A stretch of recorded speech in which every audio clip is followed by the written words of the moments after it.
We are already seeing infighting within MAGA as people are competing for leadership positions, wondering if this is just going to implode from within at some point.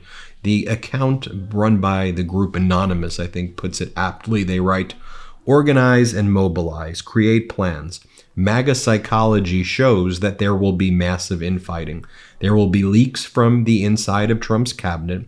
He will turn on his top people, fire them, rinse and repeat. Eventually, it will all implode on them. Be prepared." And we're seeing this play out right now. In one instance, it was who's going to be the leader in the Senate, where a race has emerged for Senate leadership between MAGA Republican Rick Scott in Florida, who led one of the largest Medicare fraud scams when he was in the private sector and invoked the Fifth Amendment against self-incrimination hundreds of times and then reached a settlement to the tune of close to $1 billion. So he's running against John Cornyn from Texas, more of a traditional Republican, I guess, who more of the old school Republicans in the Senate would prefer Cornyn. And I'm not saying that by any means Cornyn's like a moderate, but certainly more moderate than, say, Rick Scott.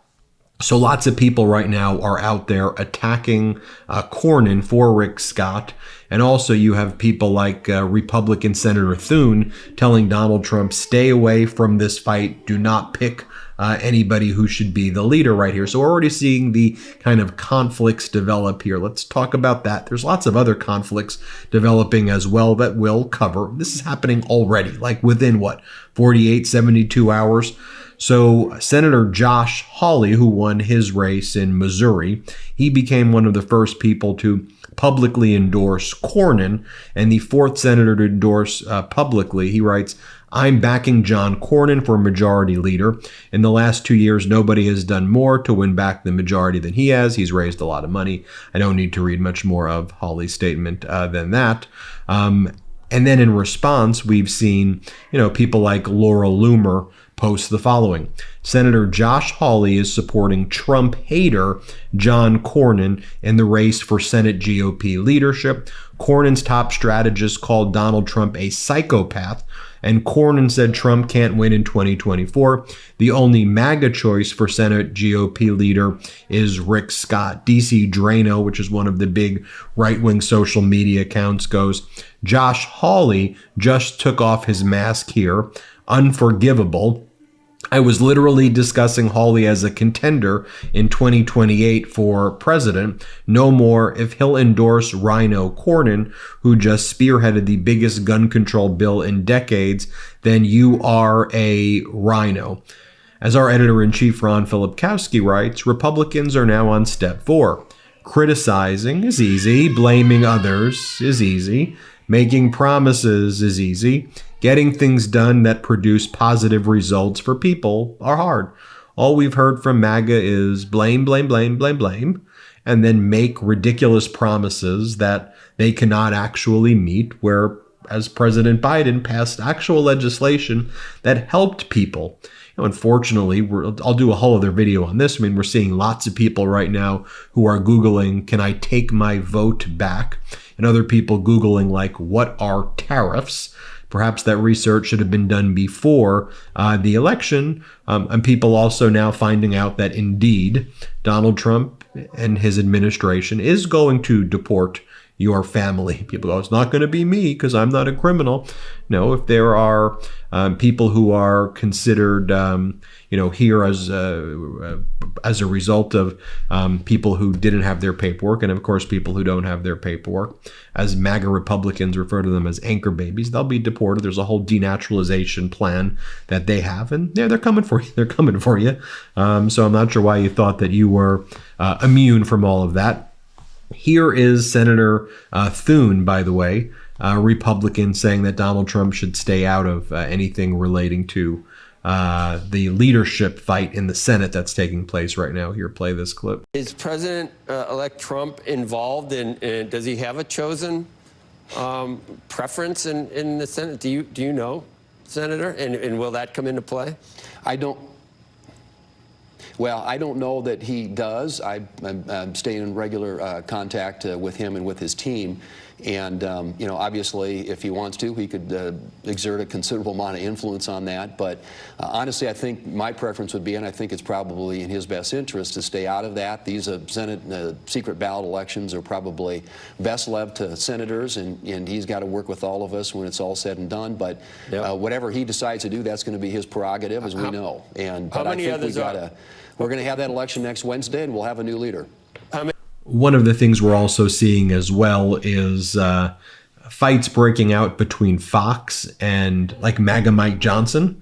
So MAGA Mike Johnson, who has been promising, you know, the mass deportations and not comprehensive immigration. I mean, what they said was they were going to overhaul the entire system, shut down all of the borders, which would wreck the economy. That's what they were promising, right? Remember, Democrats worked out a bipartisan bill with the Republican from Oklahoma, Senator James Lankford, which was a comprehensive bill. It addressed the economic interests that we're trade partners with Mexico, so you can't just shut it down unless you're going to try to crash the American economy, but was also very tough on the border, adding border security.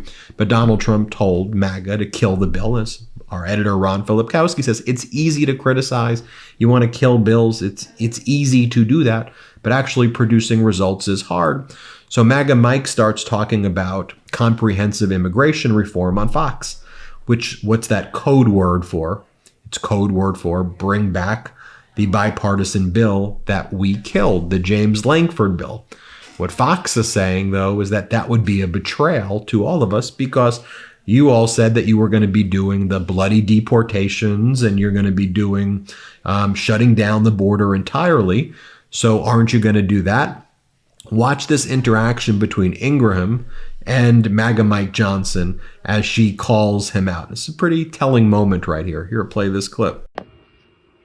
We don't pay much attention to what Nancy Pelosi says anymore. She's not in power, and she won't be for a long time now. I think we've got a mandate from the American people. I was delighted to be with President Trump and the whole team in Palm Beach last night. It was such a great celebration into the wee hours of the morning. People are excited. We're exhausted from the campaign, but we are exhilarated about the days ahead. The majority of the people in this country want to restore common sense. They want secure borders. They want a robust energy policy. They want a free market that thrives and creates more jobs and better economic opportunity for more people. Speaker, we can deliver all that. We know how to do it. Yeah. But the President-elect Trump, that's the first time I've said that, I realize. President-elect Trump can do a lot just by executive order, but I do understand from my sources that they want laws passed. They don't want an executive order that can just be thrown away, in 4 years or 8 years. They want permanent change. Can't ask for asylum inside the country. Can't play the game where you come here and say, oh, I'm oppressed, and you get to stay.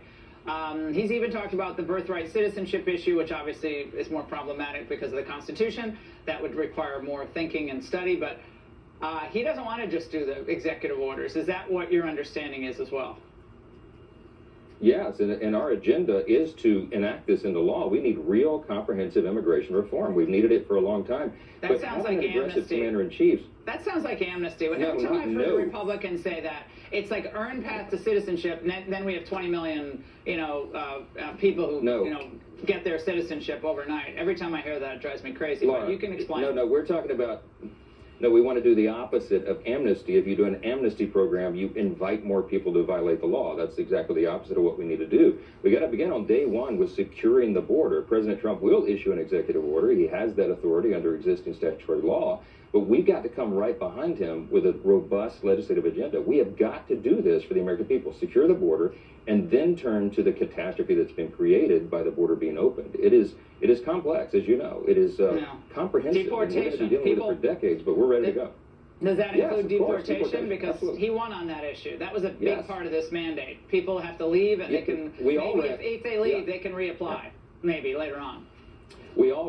Yes, every House Republican ran on that issue all around the country. It's so important because we know we have dangerous criminals, for example. We got probably 4.5 million of those. No, it's a nightmare. That we can go to immediately and send them back where they came from. We're going to do all that.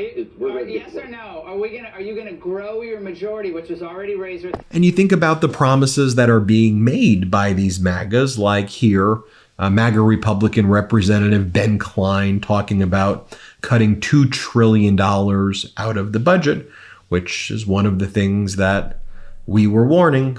That's also code for, you can't cut $2 trillion out of the budget without slashing people's Medicare and Social Security. So how are you going to cut $2 trillion and not take away people's Medicare, Social Security, and other things that they've paid into? But here's Ben Klein saying that. Play this clip. Is that doable to cut $2 trillion out of the budget? It absolutely is. I'm a member of the Republican Study Committee, which is the policy arm of the Republican Conference, and we've come up with a balanced budget in 7 years. The Budget Committee's put one out that balances in 10 years. We can do it and make sure that we focus funding toward the American people and not toward bureaucracies in Washington. And then similarly, you have Senator-elect Jim Banks on CNN, and he's asked on CNN, you realize, though, that if you start deporting 15 million, 20 million people, you're going to crash businesses here because these migrants work at these businesses and have jobs that Americans don't want to work at. So are you really going to do that? And watch what Senator-elect Jim Banks says. Who will say, we need these people. They are workers that really fuel our businesses. And then aside from business, just even taking agriculture as an example, I want to read a quote from Michael Marsh, President and CEO of the National Council of Agriculture Employees. He says, from an employer standpoint, you're very concerned when you hear somebody talk about deporting a significant amount of the existing workforce. What do you say to him and others who really do rely, even hospitality, who rely on these undocumented migrants? A mandate is a mandate, and the president winning the popular vote on Tuesday is a strong signal that this is what the American people, the public, expects us to do. And only Republicans who completely misread the moment, who don't understand what the mandate means, and I don't think there are very many of them left in Congress. So the thing for you to look for right now is ultimately, is someone going to moderate and within Trump administration, or are they going to do that? And is there infighting that's going to break out? I suspect there will be a lot of infighting over that because, again, if you shut down the border and you deport 15, 20 million people, who's going to do the labor? And then if you're going to get Americans to do the labor, guess what's going to happen to the prices? Inflation. You're going to put 2,000% tariffs. Guess what's going to happen to the prices? They're going to go up. And when our inflation's trending, you close the entire border. What do you think is going to happen? How are the goods with our biggest trading partner, Mexico? How are the goods going to come in? I mean, you just shut it down. How are the goods going to come in? What's that going to do? Increase the prices and tank the economy. So how are you going to make good on any of these promises? I think we're going to see a lot of infighting, and that's what we can do here, as part of fighting back, means calling these things out and letting people know in your life so that they see what's happening. I'll leave you with this one other kind of infighting that's taking place. So James O'Keefe, who was the founder of the group Project Veritas that you may have heard of, they were that right-wing group that would do lots of undercover video and audio. He's going after Project Veritas, which he founded, and said, because Project Veritas sued him. He goes, you're still suing me when I raised millions of dollars for this organization, and now you're attacking me, and you're advertising your victories in court as though they weren't mine. So they're attacking each other as well. We're going to see a lot more of that as, is RFK going to get a cabinet position? Is he going to get pushed aside after selling his soul to the devil? I mean, what's going to happen to, is Kash Patel going to get a position at the CIA when I think there will be universal outlash to that? Will there be, voices in the Senate who will push back against it? Not the MAGA voices, but others. These are the types of things we need to, talk about in kind of a very sober and honest way and point them out. That's what we'll do here. So hit subscribe. Let's get to 4 million subscribers together. And thanks for watching. Love this video? Make sure you stay up to date on the latest breaking news and all things Midas by signing up to the Midas Touch newsletter at MidasTouch.com/newsletter.